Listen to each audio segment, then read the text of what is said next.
La semana pasada comenzaron a circular algunos reportajes en donde se da a conocer que en diversas redes sociales y entre distintos grupos han comenzado a circular listas de nombres de candidatas y candidatos por los cuales votar en las elecciones judiciales que se llevarán a cabo en menos de 2 semanas, así como los números a los que corresponde cada una de esas candidaturas. El asunto no es menor, porque muchas de las redes sociales y de los personajes que han hecho públicas sus sugerencias de aspirantes por los cuales votar son cuentas o individuos vinculados al gobierno o al partido gobernante, a través de las cuales se promueven aspirantes cercanos a los intereses del oficialismo. El asunto, aunque podría acercarse peligrosamente a un acto ilegal, la coacción del voto, no necesariamente lo constituiría si se tratara de un auténtico y espontáneo ejercicio de libertad de expresión y que no conlleve el condicionamiento de un bien o servicio a cambio del sufragio en un sentido determinado.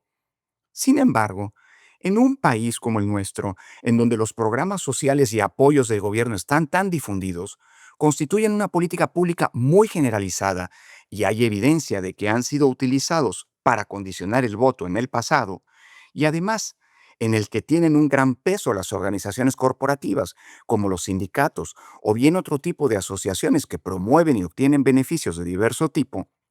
La distribución de listas de candidatos a una elección como la judicial, de por sí sumamente complicada y abigarrada, hace pensar si realmente el voto será auténticamente libre o bien si estará realmente condicionado por la extensa red clientelar que ha construido el partido en el gobierno y las administraciones morenistas con un claro sesgo e intencionalidad política.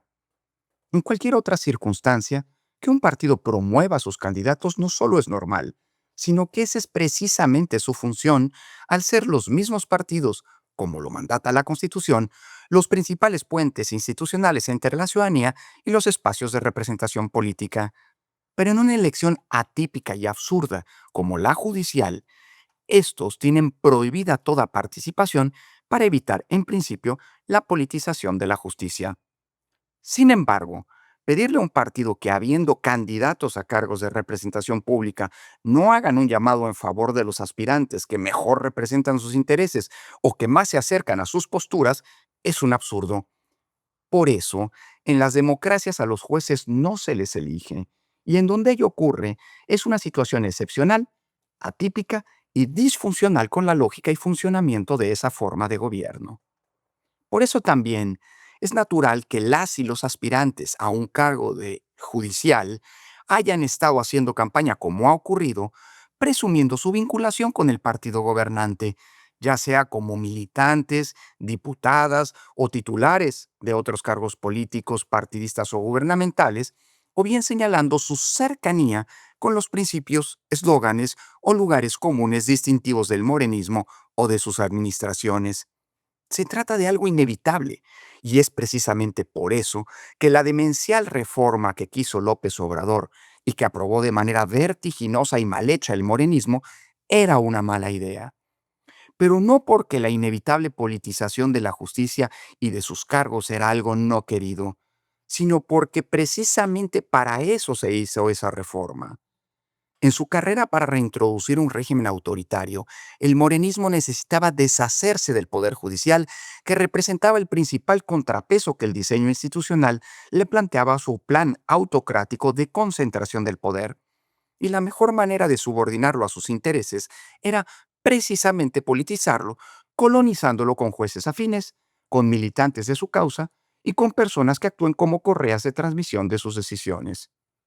Aunque resulta escandaloso que desde los circuitos del poder, a través de cuentas afines al aparato de comunicación del gobierno y su partido, o bien mediante personajes representativos del morenismo, como es el caso del hijo del expresidente López Obrador, por ejemplo, se esté llamando al voto por determinados aspirantes a ministros, jueces y magistrados. Eso es algo que tarde o temprano iba a pasar, porque ese es el verdadero propósito de la reforma, que el poder judicial esté tomado por el oficialismo y sus huestes. Para eso se hicieron esos cambios constitucionales y legales, no para otra cosa.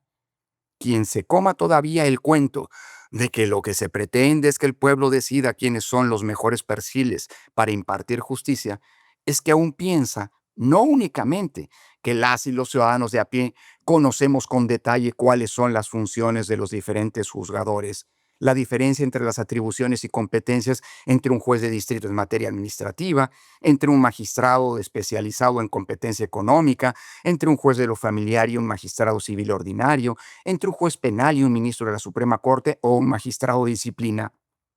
sino que también conoce los perfiles, capacidades y aptitudes de los centenares y centenares de candidatos y candidatas que compiten para cada uno de esos cargos y entre los cuales deberemos decantar nuestro voto. Lo que ocurre día a día es la evidencia reiterada de que esta elección es a una auténtica farsa y que su propósito no fue democratizar la justicia, sino capturarla políticamente. Lo que vendrá es que la inmensa mayoría de las y los electores acudirán con su acordeón a las urnas a transcribir lo que el líder social o sindical al que se deben, el funcionario público que les proporciona su programa social, el político a cuya red clientelar se pertenece, o bien el funcionario o jerarca del morenismo les haya instruido por quién votar. No se pretende que las y los electores sean ciudadanos libres que decidan autónomamente en manos de quién van a depositar el futuro de la justicia en realidad, sino se quiere a súbditos que sean mandatarios de una decisión que de antemano se ha tomado ya desde los circuitos del poder. Lo he dicho muchas veces e insisto en reiterarlo. Estamos frente a una de las mayores, si no es la que más, simulaciones democráticas de nuestra historia.